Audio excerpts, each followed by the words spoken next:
তাল খাওয়া কি চারটিখানি কথা নাকি? তাল ছাড়ানোর পরও তো সুস্তি নেই। সেই তালকে ভালো করে কচলাও, তার মধ্যে দিয়ে যে তিতো ভাব আছে তাতে কাটো, তারপর তার জল ঝরাও, কাদা বের করো, কাদাটাকে ছাঁকো, সে বড় ঝক্কি।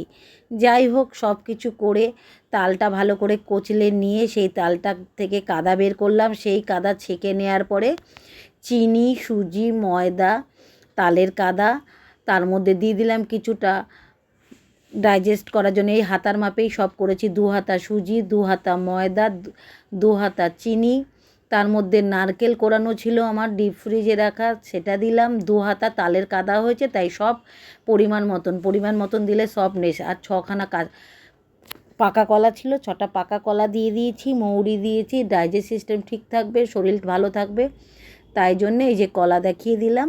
দিয়ে ভালো করে বেশ কিছুক্ষণ চটকে রেখে 1 থেকে 1.5 ঘন্টা তাকে রেস্ট দিয়েছি। রেস্ট দেওয়ার পর ভালো করে ফেটিয়ে নিলাম। ফেটিয়ে যত ফেটিয়ে নেবে, অনেকে খাবার সোডা দেয়, আমি দিই না। খাবার সোডা ছাড়াই আমার তালের বড়া ফুলে ওঠে।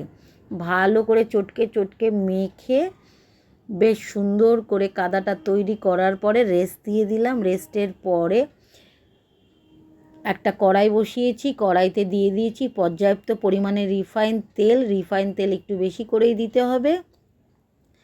তালের বড়া ডুবো তেলে দিতে হবে, নয়তো তালের বড়া ফুলে উঠবে না, এটাই হচ্ছে মেন কথা। যাই হোক, কথা বলতে বলতে আমার কাদানোটা প্রায় শেষ হতে চললো। 2 ঘন্টা হয়ে গেছে রেস্ট দেওয়ার পরে। আমি কড়াইয়ের তেল দেখছি, কড়াইয়ের তেলও বেশ গরম হয়ে গেছে। টপাটপ ছেড়ে দেবো আমি তালের বড়া। করার আগেরটা মানে কাত যেটা তৈরি করে রয়েছি, একটা একটা করে তালের কাদা দিয়ে বড়ার আকারে শেপ দিয়ে দিচ্ছি। যে যেরকম পারো বন্ধুরা বড়ার আকারে শেপ দিয়ে দেবে, দেখবে সুন্দর টপাটপ ফুলে উঠবে। দিতে না দিতে কিছুক্ষণের মধ্যে তালের বড়া ফুলে ওপরে উঠে যাবে। বেশি করে যত তেল দেবে তত ডুবু তেলে টপ করে একটুকুনি হতে না হতে দেখো কত সুন্দর ফুলে ওপরে উঠে আসছে। আমার কড়াইটা অনেক দিনের পুরনো হয়ে গেছে, কিন্তু এই কড়াইটাতে খুব অল্প তেলে আর খুব তাড়াতাড়ি তালের বড়া হয়, তাই জন্যে এই কড়াইটাতেই তালের বড়া করলাম। কিছুক্ষণ অল্প আঁচে দিয়ে যখন এক সাইড হয়ে গেল, একটু নাড়াচাড়া দিলেই হয়ে গেল ব্যাস তালের বড়া সুস্বাদু।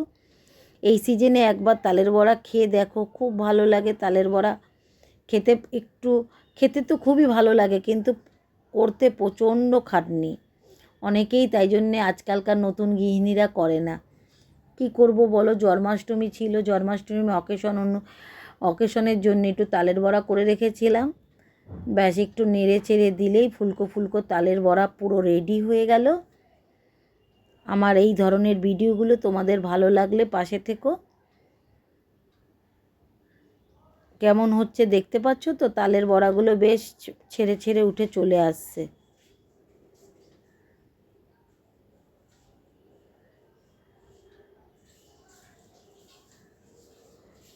এতক্ষণ আমি অল্প আঁচেই দিয়ে রেখেছিলাম, এবারে আঁচটা বাড়িয়ে দেবো। আঁচটা বাড়িয়ে দিয়ে তালের বড়া গরমাগরম ফুলকো একটু লালচে পোনা করে তুলে নিলেই হয়ে গেল আমার তালের বড়া। ভালো লাগলে এভাবে পাশে থেকো, লাইক কমেন্ট শেয়ার করতে ভুলো না।